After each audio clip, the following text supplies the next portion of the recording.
Hello, Beach class. This is Mrs. Elliott. Now, we're going to do a little bit of work on descriptive writing, and I'm going to share with you an activity that I was doing with the Year 2s on descriptive writing. And I'm also going to be revisiting this a little bit later on in the term, so we'll keep it on YouTube so you can refer to it another time. So, descriptive writing, linked to our topic of sensational safari. I'm going to share with you a sheet that you should have seen in week 1 already, which looks like this. Sharing with you this picture here, the picture of the lion. So you can see here the picture of the lion, the first sensational safari animal that we're going to be looking at. So we're going to write about him using all of our senses. Okay, so have a good look at him first of all and really think about him, because I'm going to have to remove the picture so that I can show you what I'm writing. There you go. So here you can see that I have got a picture of an eye, an ear, a hand, a nose, and a mouth, because we're going to use our senses to describe the lion. We're going to describe him based on our sense of sight. We're going to describe him based on what we can hear. We're going to imagine if we were able to touch him, so our sense of feeling, to feel him. We're going to describe what he might smell like, okay, so smelling him. And then this is our sense of taste. We're not going to lick a lion, I don't think that would be safe, but we could imagine what he might be able to taste. What may he have just eaten, considering he's a wild animal? So we'll start back here with sight first of all. So starting with sight, we'll start off with a really simple sentence, such as, I can see. I can see. Now in that picture, I could really see his mane. That's what lions are famous for. I can see the lion's mane. Make sure we have the correct spelling of mane. Full stop. First simple sentence. That's fine. I can see the lion's mane, possessive apostrophe as well. I'm happy with that, but I could improve it. Let's have a look. I can see the lion's mane. I can see the lion's golden mane, because mane is a noun, so I can add an adjective to describe it. His mane is golden. I can see the lion's golden mane. There's another noun in this sentence I can add an adjective to. Can you spot it? It's lion. I could put an adjective in there. I don't have to. Every noun doesn't need an adjective. Do I want to put one in? I can see I'm going to pretend he's sleeping. I'm going to pretend he's sleeping. I can see the sleeping lion's golden mane. Okay. Now I'm going to imagine I'm an explorer. Explorers, when they're writing, they don't tend to write in the first person saying, I can do this, I can do that. They tend to make you imagine in the third person what's actually happening there. So I'm going to change my sentence even more. So rather than I can see, I'm going to cross this out. I'm going to start with the. The sleeping lion's golden mane. The sleeping lion's golden mane. Well, that's not a complete sentence because it's got to be doing something. So I'm going to cross out the full stop because I can't have that there as well. The sleeping lion's golden mane was blowing in the wind. The sleeping lion's golden mane was blowing in the wind. Full stop. Like that. I think I can still make it better. Let's have a look. The sleeping lion's golden mane was blowing in the wind. Oh, how was it blowing? There's a verb there. Can you spot it? Oh, I pointed to it. Blowing. That's the movement there, isn't it? That's the thing that's happening. I'm going to think he's a calm lion. So I'm going to go with the sleeping lion's golden mane was gently blowing in the wind. That's good. I like that. But if I think about it a little bit more, wind is okay. I can probably be a little bit more adventurous with that word. What's another word for wind? A synonym for wind. A gentle wind. Breeze. Ah, there we go. Breeze. Oh, that sounds much better. Right, so our sentence started off with, I can see the lion's mane, and it's now developed, it's grown into the sleeping lion's golden mane was gently blowing in the breeze. That sounds much better, doesn't it? I'm quite happy with that. And well done to the groups I had this morning, because lots of those ideas are yours. Now I've set the scene for my lion. It's a very calm lion, very, very calm lion. So now I'm going to think about what I can hear. Now we know that lions can roar, but I don't think he's going to be roaring because he's sleeping and he's very calm. So what else could I hear about the lion? If you're sleeping, what can I hear? I can hear him snoring. I can hear him snoring. So I'm going to start off again with my simple sentence. I can hear the lion snoring. Full stop. I can hear the lion snoring. Now, I can hear the lion snoring.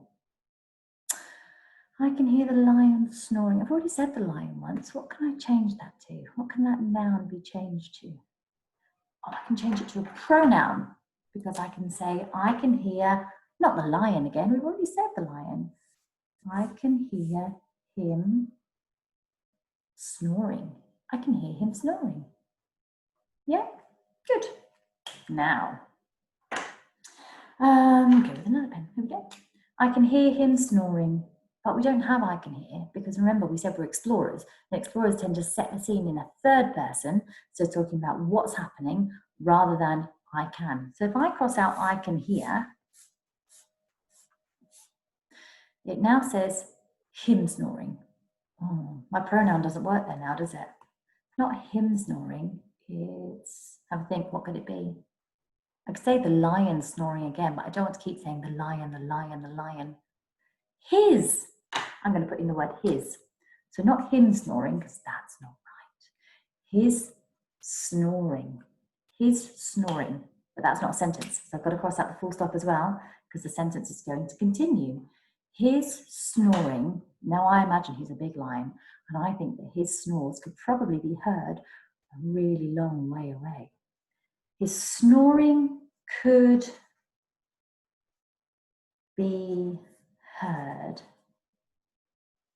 sleeping lion could be heard. Yeah, like that. The sleeping lion's golden mane was gently blowing in the wind. His snoring could be heard from far away.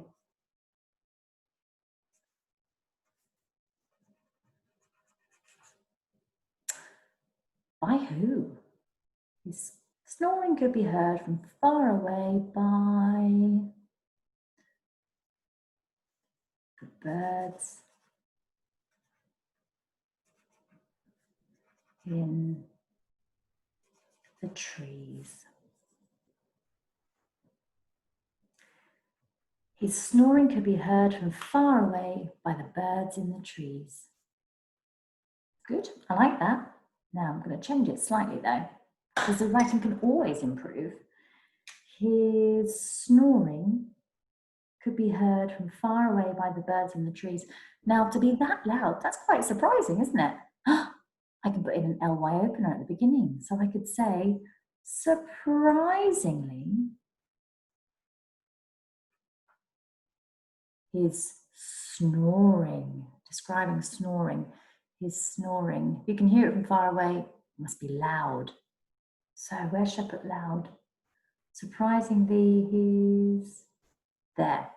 Surprisingly, his loud snoring could be heard from far away by the birds in the trees. I like that. Surprisingly, his loud snoring could be heard from far away by the birds in the trees. I wonder if we can add another adjective in there. Like I say, every noun doesn't need an adjective, but maybe one in there. I'm going to add it to the noun. I'm going to add it to the birds. Surprisingly, his loud snoring could be heard from far away by the twittering birds, twittering in the trees. That's better. It's good. Now my work is looking a little bit like a mess, isn't it? Which is fine because this is a draft. When you have a draft, you're meant to make your work look like this. You put ideas down, you cross things out, you add things in. The choice is absolutely yours until you're happy with it. And only then do you write it into neat to then give it to me, your teacher. So I've got the sleeping lion's golden mane was gently blowing in the breeze. Surprisingly, his loud snoring could be heard from far away by the birds in the trees. Now we've got the touch one. So you can start with, I can feel. What can you feel? I can feel his heartbeat through his soft fur. Okay? I can feel his heartbeat through his soft fur. But then you take the I can out, and it could be his heartbeat could be felt through his soft fur as he lay against the ground. And you can improve on that. Then we have the smell. What might the lion smell like? I can smell the sweat from the lion because it's hot out there, isn't it, on a safari?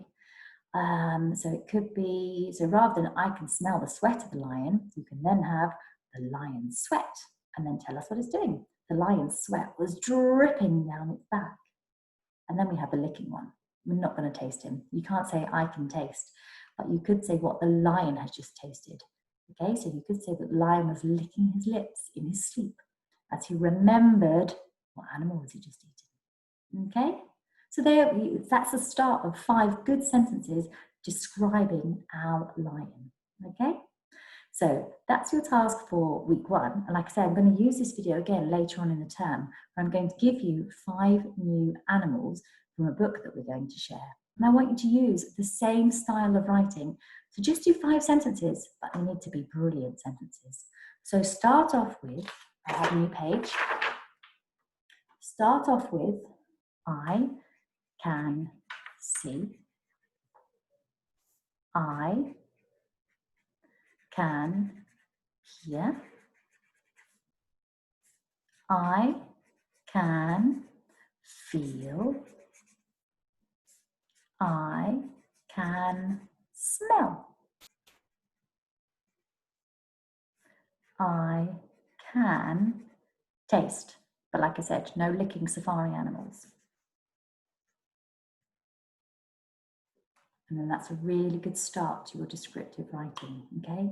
Use your imagination. I'm going to share with you some videos and lots of pictures of the animals that we're going to be writing about.